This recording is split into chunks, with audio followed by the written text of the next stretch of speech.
Okay, so good to see you all. Um, Good to see one or two people from the weekend just finished in Manchester.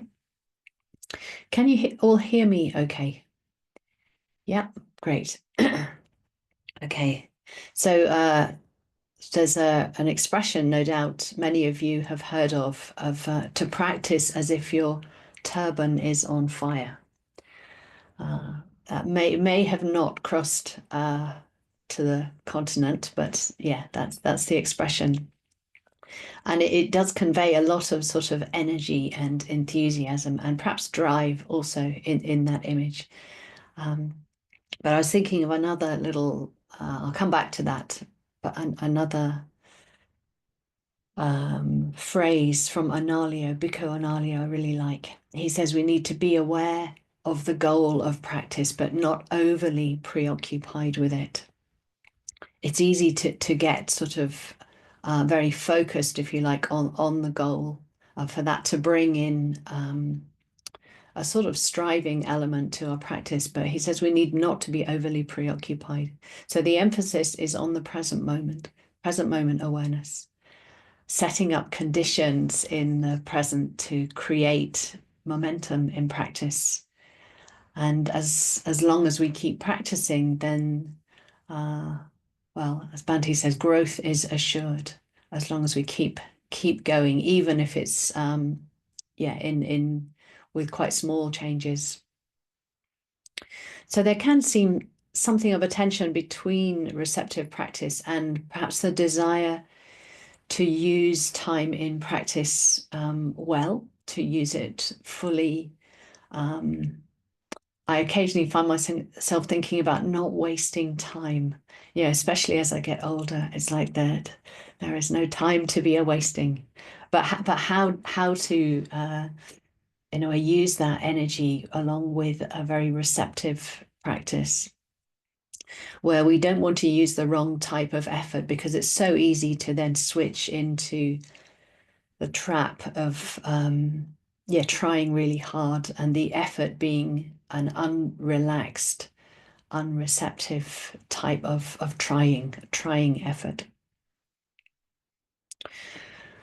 So on the one hand, we have the trying effort, and on the other hand, practice is likely to be ineffective if we're spending long periods of time lost in a story or a rant or daydreams of one kind or another.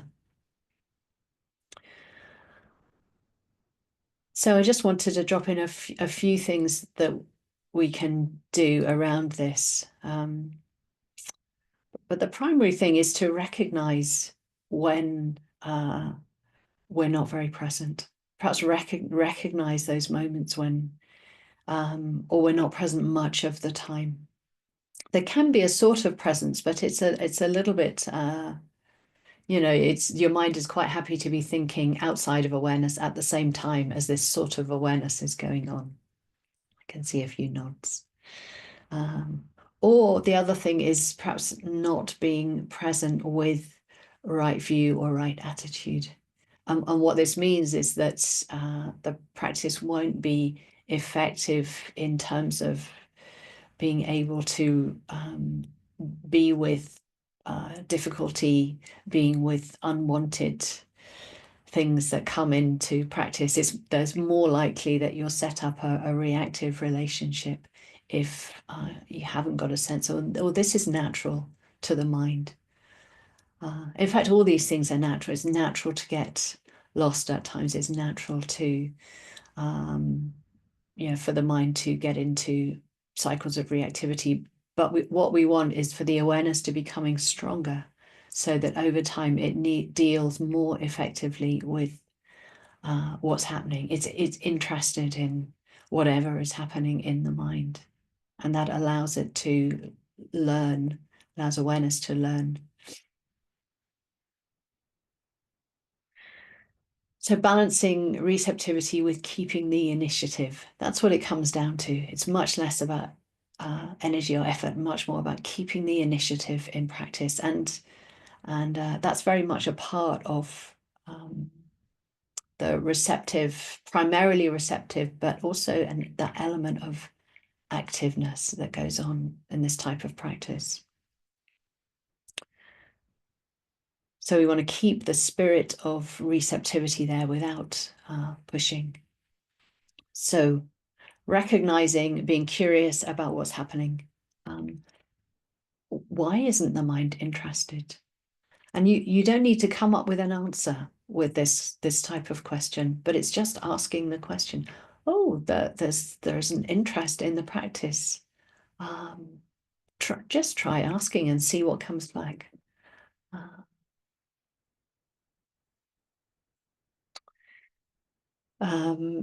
Be with that flavor of whatever is there. Is the mind a bit sleepy, a bit dull?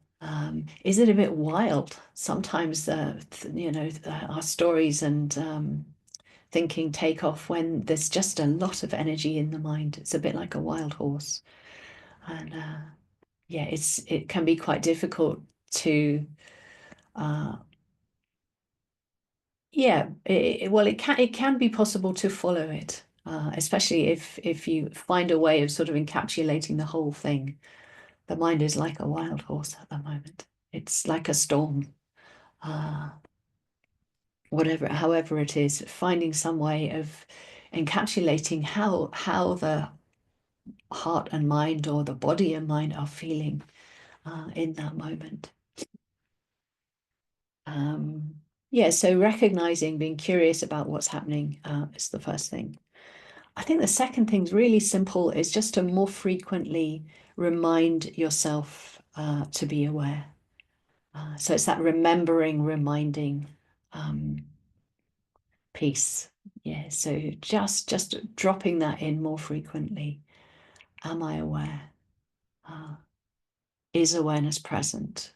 What is the mind knowing?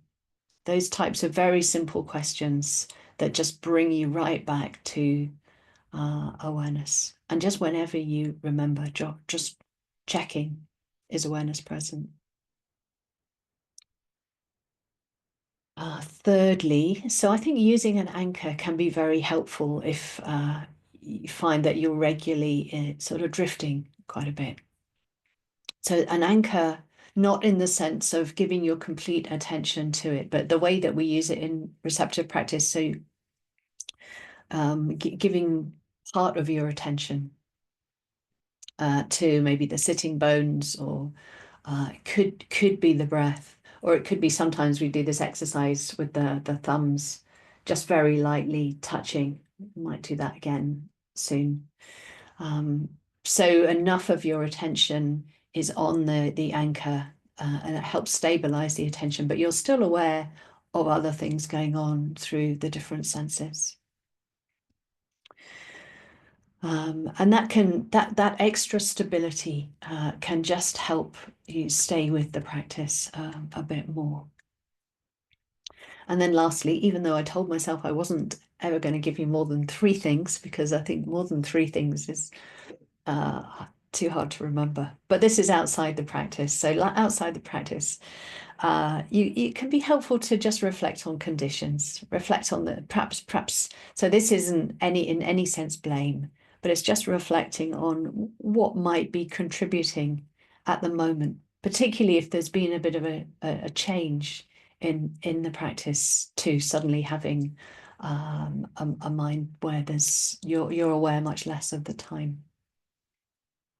Maybe you're in a really busy period, high stress period. There's not much time to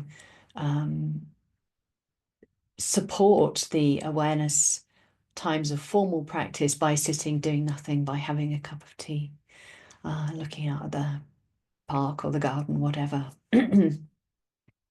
Sometimes it can be a bit of a loss of confidence or faith in the practice, and that can contribute to just a lack of the mind being able to engage with what's happening. So really, again, being curious about that. Yeah, if there's something happening which is causing the mind to be a bit unsettled.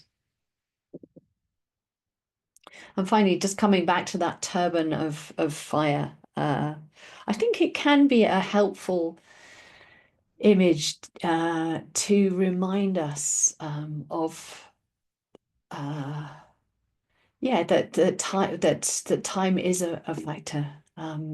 Many of us are, well, we're all getting older, but some of us are older than others, and we want to use the time well. It can be a reminder to use our time well and bring in some urgency in a helpful way. That urgency that's more having energy and enthusiasm with it. So if it's a helpful image, you can or phrase, you can drop it in, but not if it makes you want to sort of get anxious and try really hard. No, no, that image is not for you. Okay, so I'll leave it there. If you'd like to set yourself up for practice, just turn off the recording.